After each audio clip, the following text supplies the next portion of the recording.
ओम शांति। आज 27 अगस्त 2022 के साकार मधुर महावाक्य हैं।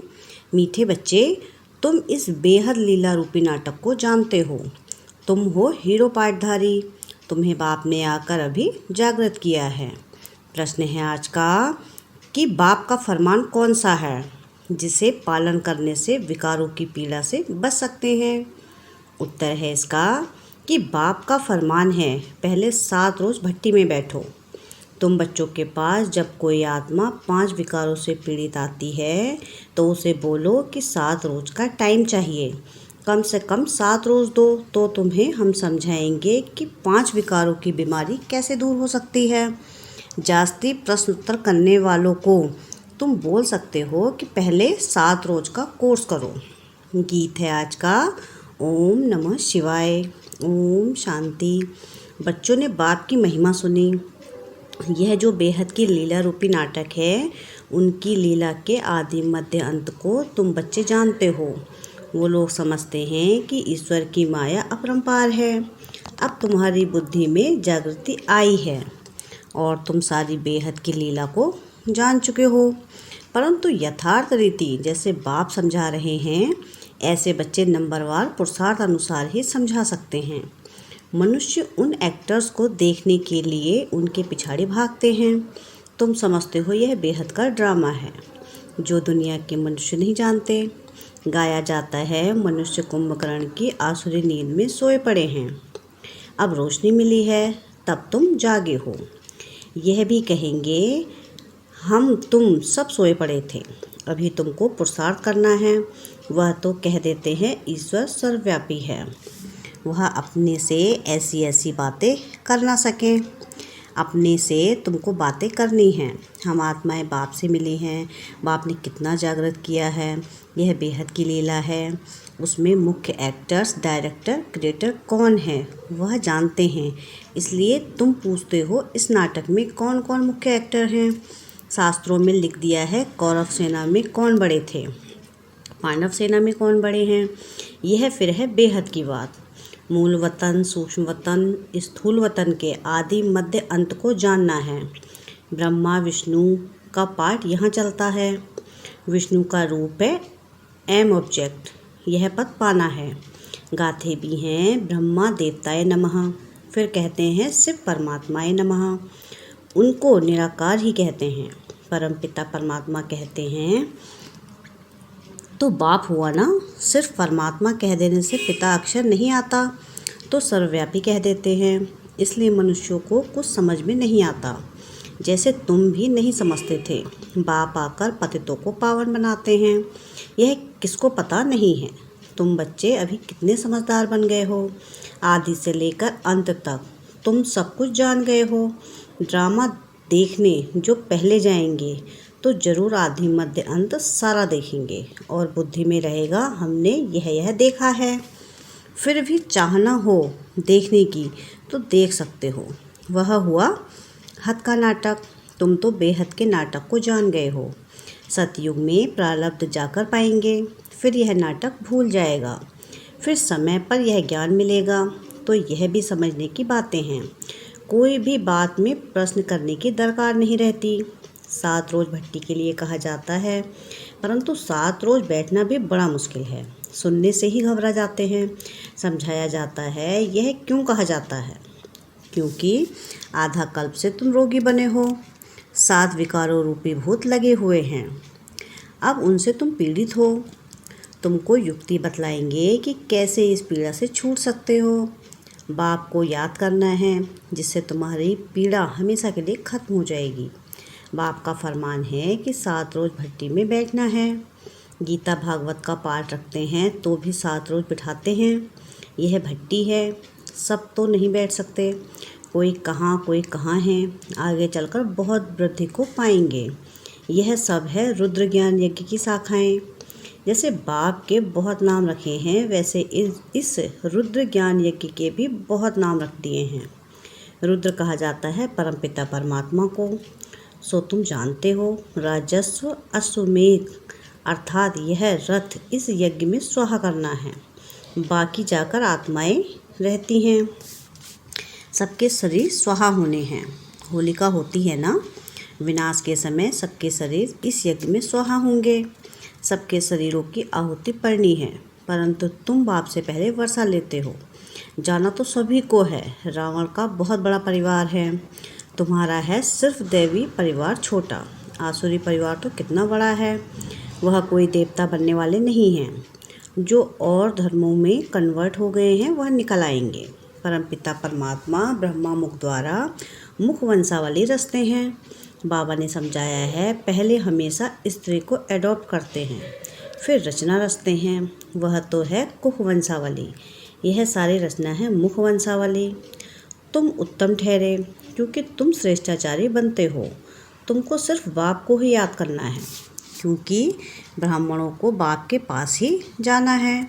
तुम जानते हो, वापस घर जाकर फिर सतयुग में आकर पाठ बजाना है सुख का। बहुत लोग समझते भी हैं, फिर भी 7 रोज़ देते नहीं हैं, तो समझा जाता है यह अपने घराने का अनन्य नहीं है। अनन्य होंगे तो उनका बड़ा अच्छा लगेगा। कई 5, 8, 15 दिन भी रह जाते हैं, फिर संग न मिलने कारण गुम हो जाते हैं। विनाश नज़दीक आएगा तो सबको यहाँ आना ही है। राजधानी स्थापन होनी ही है। नंबरवार जैसे कल्प पहले पुरुषार्थ किया है वह अभी भी करेंगे। तुम्हारी बुद्धि में है, हम बाप से वर्षा ले रहे हैं। पुरुषार्थ अनुसार जितना हम याद करेंगे, कर्मातीत बनेंगे, उतना ऊंच पद पाएंगे। पहले पहले सृष्टि सतो प्रधान थी, अब तो तमो प्रधान है। भारत को ही प्राचीन कहते हैं। तुम जानते हो, हम सो देवता थे, फिर 84 जन्म पास किए, अब फिर बाप के पास आए हैं वर्षा लेने। बाप आए हैं पावन बनाने, पतित पावन है रावण। हम बेहद के मुख्य ऑलराउंडर पाठधारी हैं, सूर्यवंशी चंद्रवंशी। चक्कर लगाकर अब सूर्यवंशी से फिर ब्राह्मण वर्ण में आए हैं। ब्राह्मण तो जरूर चाहिए ना, ब्राह्मण हैं चोटी। ब्राह्मण चोटी रखवाते हैं। देवता धर्म भी बड़ा है, यह तो बुद्धि में है ना। हम बेहद ड्रामा में ऑलराउंडर पार्ट बजाने वाले हैं। यह वर्ड भारत के लिए ही गाए गए हैं। अक्सर करके विष्णु को ही दिखाते हैं, उसमें शिव बाबा और ब्राह्मणों की चोटी उड़ा दी है, वह दिखाते नहीं हैं। अभी तुम्हारी बुद्धि में 84 जन्मों का राज बैठा हुआ है। तुम कितने जन्म लेते हो, दूसरे धर्म वाले कितने जन्म लेते हैं। एक जैसे जन्म तो नहीं ले सकते। पीछे आने वालों के जन्म कम हो जाएंगे। पहले पहले आने वालों के ही 84 जन्म कहेंगे। सब थोड़े ही सूर्यवंशी में आएंगे, यह भी हिसाब है। इनको डिटेल कहा जाता है। बहुत बच्चे भूल जाते हैं। स्कूल में भी फर्स्ट सेकंड ग्रेड तो रहती है ना। पहली नज़र टीचर की फर्स्ट ग्रेड वालों की तरफ ही जाएगी। तो तुम्हारी बुद्धि में सारी रोशनी है, बाकी एक एक की डिटेल में तो जा नहीं सकते। मुख्य धर्मों का समझाया जाता है। सारे ड्रामा की लीला को बुद्धि में रखते हुए फिर भी तुम समझते हो कि हमको अब वापस लौटना है। जब हम कर्मातीत अवस्था को पाएंगे तभी गोल्डन एज के लायक बनेंगे। बाप को याद करने से हमारी आत्मा पवित्र बन जाएगी, फिर चोला भी पवित्र मिलेगा। बाप को याद करते करते हम गोल्डन एज में चले जाएंगे। अपना टेम्परेचर देखना होता है, कितना ऊंच जाएंगे उतना खुशी का पारा चढ़ेगा। नीचे उतरने से खुशी का पारा भी नीचे उतर जाता है। सतो प्रधान से नीचे उतरते उतरते अब बिल्कुल ही तमो प्रधान बन पड़े हो। अब आप समझा रहे हैं, फिर भी माया घड़ी घड़ी भुला देती है। यह है माया से युद्ध। माया के वश बहुत हो जाते हैं। बाप कहते हैं, सच्ची दिल पर साहिब राजी होगा। कितनी अबलाएं बाप की याद में सच्चे दिल से रहती हैं। प्रतिज्ञा की हुई है कि हम विकार में कभी नहीं जाएंगे। विघ्न तो बहुत पड़ते हैं, प्रदर्शनी आदि में कितना विघ्न डालते हैं। बड़े फकूर से आते हैं, इसलिए संभाल भी बहुत करनी है। मनुष्यों की वृत्ति बहुत खराब रहती है। पंचायती राज है ना, फिर सतयुग में होते हैं 100% रिलीजियस, राइटियस, लॉफुल, सॉल्वेंट, डीटी गवर्नमेंट। तो तुम बच्चों को बड़ी मेहनत करनी है। चित्र भी बहुत बनते रहते हैं। इतना बड़ा चित्र हो जो मनुष्य दूर से ही पढ़ सके, यह बहुत समझने और समझाने की बात है। जिससे मनुष्य समझे कि बरोबर हम स्वर्गवासी थे, अब नरकवासी बने हैं, फिर पावन बनना है। ड्रामा का राज भी समझाना है। यह चक्र कैसे फिरता है, कितना समय लगता है। हम भी विश्व के मालिक थे, आज तो एकदम कंगाल बन पड़े हैं। रात दिन का फर्क है, यह भी अपने विकर्मों का फल है जो भोगना पड़ता है। अब बाप कर्मातीत अवस्था बनाने आए हैं। भारत क्या था, अब क्या है। अब इस युद्ध से सारी दुनिया स्वाहा होनी है, यह भी तुम बच्चे जानते हो। बाप कहते हैं खूब पुरुषार्थ कर महाराजा महारानी बनकर दिखाओ। चित्रों पर बहुत अच्छी रीति समझाना है। बुद्धि में यही याद रहे कि हम कितना ऊंच थे, फिर कितना नीचे गिरे हैं। गिरे हुए तो बहुत तुम्हारे पास आएंगे। गणिकाओं अहिल्याओं को भी उठाना है। उन्हों को जब तुम उठाओ तभी तुम्हारा नाम बाला होगा। अब तक किसकी बुद्धि में बैठता नहीं है। दिल्ली से आवाज़ निकलना चाहिए, वहाँ झट नाम होगा, परंतु अर्जुन देरी दिखाई देती है। अबलाओं गणिकाओं को बाप कितना ऊंच आकर उठाते हैं। तुम ऐसे ऐसे का जब उद्धार करेंगे तब नाम बाला होगा। बाबा कहते हैं ना, अभी तक आत्मा अर्जुन रजो तक आई है, अभी सत्तों तक आना है। बाबा तो कहते हैं कुछ करके दिखाओ। तुम बच्चों को तो बहुत सर्विस करनी है, परंतु चलते चलते कोई ना कोई ग्रहचारी बैठ जाती है।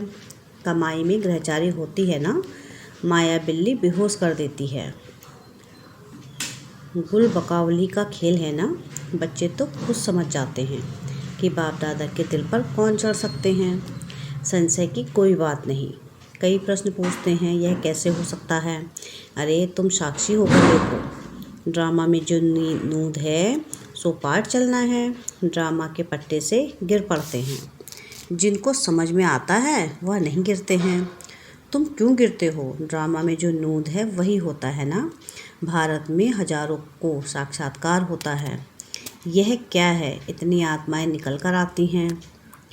इतनी आत्माएं निकल कर आती हैं क्या। यह सब ड्रामा का खेल समझने का है। इसमें संशय की बात नहीं हो सकती। कितने संशय में आकर पढ़ाई छोड़ देते हैं, अपना ही खाना खराब करते हैं। कोई भी हालत में संशय बुद्धि नहीं बनना है। बाप को पहचाना, फिर बाप में संशय आ सकता है क्या। बच्चे जानते हैं हम पतित पावन बाप के पास जाते हैं, पावन बनकर। तो गाया हुआ है पतित पावन को आना है और पतितों को पावन बनाना है। जो बनेंगे वही पवित्र दुनिया में चलेंगे और अमर बनेंगे। बाकी जो पवित्र नहीं बनेंगे वह अमर नहीं होंगे। तुम अमर दुनिया के मालिक बनते हो। बाप कितना ऊंच वर्षा देते हैं। पवित्र ऐसा बनते हैं जो फिर 21 जन्म पवित्र रहते हैं। सन्यासी तो फिर भी विकार में जन्म लेते हैं, अमरपुरी के लायक नहीं बनते हैं। अमरपुरी का लायक बाबा बनाते हैं। यह अमर कथा, पार्वतियों को अमर कथा बाबा शिव ही सुना रहे हैं। बच्चे आए हैं बेहद बाबा के पास। वर्षा तो लेना ही है ना। यहाँ सागर के पास आती ही हो रिफ़्रेश होने के लिए, फिर जाकर बाप समान बनाना है। तो बच्चों का भी यही धंधा हुआ। अच्छा, मीठे मीठे से खिलते बच्चों प्रति माता पिता बाप दादा का याद प्यार और गुड मॉर्निंग। रूहानी बाप की रूहानी बच्चों को नमस्ते। हम रूहानी बच्चों की रूहानी बाप दादा को याद प्यार गुड मॉर्निंग और नमस्ते। शुक्रिया प्यारे बाबा, शुक्रिया। धारणा के लिए मुख्य सार है। पहली पॉइंट, किसी भी बात में संशय नहीं उठाना है। ड्रामा को साक्षी हो देखना है, कभी भी अपना रजिस्टर खराब नहीं करना है। सेकंड पॉइंट है कि कर्मातीत अवस्था तक पहुंचने के लिए याद में रहने का पूरा पुरुषार्थ करना है। सच्चे दिल से बाप को याद करना है। अपनी स्थिति का टेम्परेचर अपने आप देखना है। वरदान है कि संतुष्टता के खजाने द्वारा हद की इच्छाओं को समाप्त करने वाले सदा संतुष्ट मणि भव। जिनके पास संतुष्टता का खजाना है उनके पास सब कुछ है। जो थोड़े में संतुष्ट रहते हैं उन्हें सर्व प्राप्तियों की अनुभूति होती है, और जिसके पास संतुष्टता नहीं है तो सब कुछ होते हुए भी कुछ नहीं है, क्योंकि असंतुष्ट आत्मा सदा इच्छाओं के वश होती है। उनकी एक इच्छा पूरी होगी तो और 10 इच्छाएं उत्पन्न हो जाएंगी। इसलिए हद के इच्छा मात्रम अविद्या तब कहेंगे। संतुष्ट मणि। स्लोगन है स्मृति का स्विच सदा ऑन रहे तो मूड ऑफ नहीं हो सकता। क्या है स्लोगन कि स्मृति का स्विच सदा ऑन रहे तो मूड ऑफ हो नहीं सकती। अच्छा, ओम शांति, ओम शांति, ओम शांति।